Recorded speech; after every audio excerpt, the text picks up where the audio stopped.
Hello everyone, రండి English నేర్చుకుందాం. Let's learn English.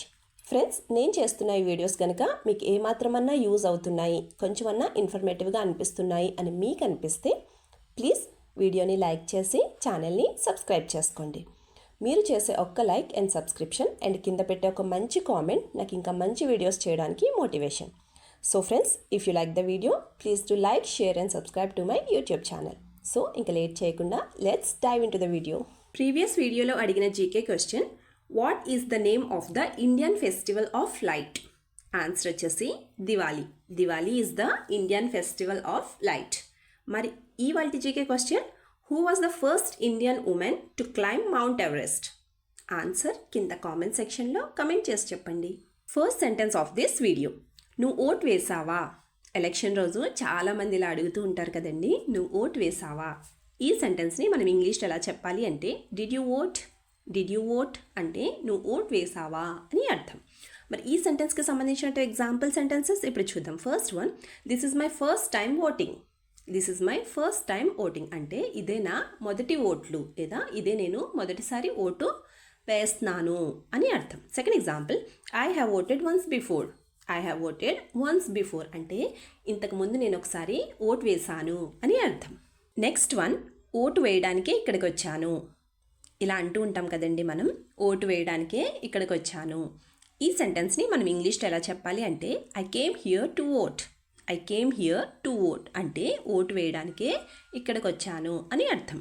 మరి ఈ సెంటెన్స్కి సంబంధించిన ఎగ్జాంపుల్ సెంటెన్సెస్ ఇప్పుడు చూద్దాం. First one, I'm currently staying in Bengaluru and came to Vijayawada to vote.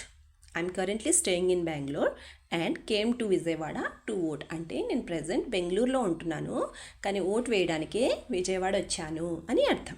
Second example, along with me many employees came here from there. Along with me many employees came here from there అంటే నాతో పాటు అక్కడ నుంచి చాలామంది ఉద్యోగస్తులు ఇక్కడికి వచ్చారు అని అర్థం. నెక్స్ట్ వన్, అక్కడ పెద్ద లైన్ ఉంది. ఈ సెంటెన్స్ని మనం ఇంగ్లీష్లో ఎలా చెప్పాలి అంటే, there was a big line. There was a big line అంటే అక్కడ పెద్ద లైన్ ఉంది అని అర్థం. మరి ఈ సెంటెన్స్కి సంబంధించిన ఎగ్జాంపుల్ సెంటెన్సెస్ ఇప్పుడు చూద్దాం. First one, there are many people standing in line.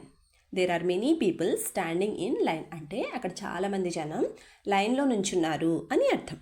Second example, I stood in the line for half an hour and voted.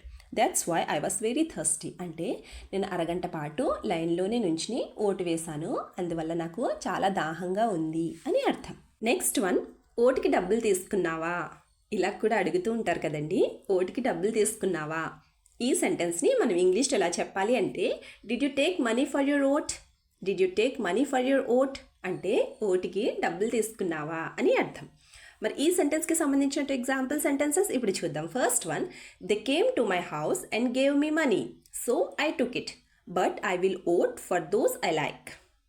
They came to my house and give me money so I took it but I will vote for those I like అంటే వాళ్ళు మా ఇంటికి వచ్చి డబ్బులు ఇచ్చారు, అందుకే తీసుకున్నాను, కానీ నాకు నచ్చిన వాళ్ళకి మాత్రమే నేను ఓట్ చేస్తాను అని అర్థం. Second example, I don't like to take money so I didn't take it అంటే నాకు డబ్బులు తీసుకోవడం నచ్చదు, అందుకే నేను తీసుకోలేదు అని అర్థం. నెక్స్ట్ వన్, ఇంకా ఓట్ వేయలేదా? ఈ సెంటెన్స్ని మనం ఇంగ్లీష్లో ఎలా చెప్పాలి అంటే, haven't you voted yet? Haven't you voted yet అంటే ఇంకా ఓట్ వేయలేదా అని అర్థం. మరి ఈ సెంటెన్స్కి సంబంధించిన ఎగ్జాంపుల్ సెంటెన్సెస్ ఇప్పుడు చూద్దాం. First one, I can't go in the sun so I will go after the sun subsided a bit.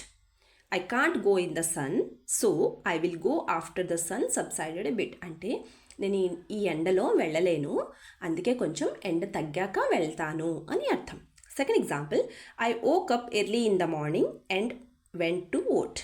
I woke up early in the morning and went to vote అంటే నేను పొద్దున్నే లేచి vote వేయడానికి వెళ్ళాను అని అర్థం.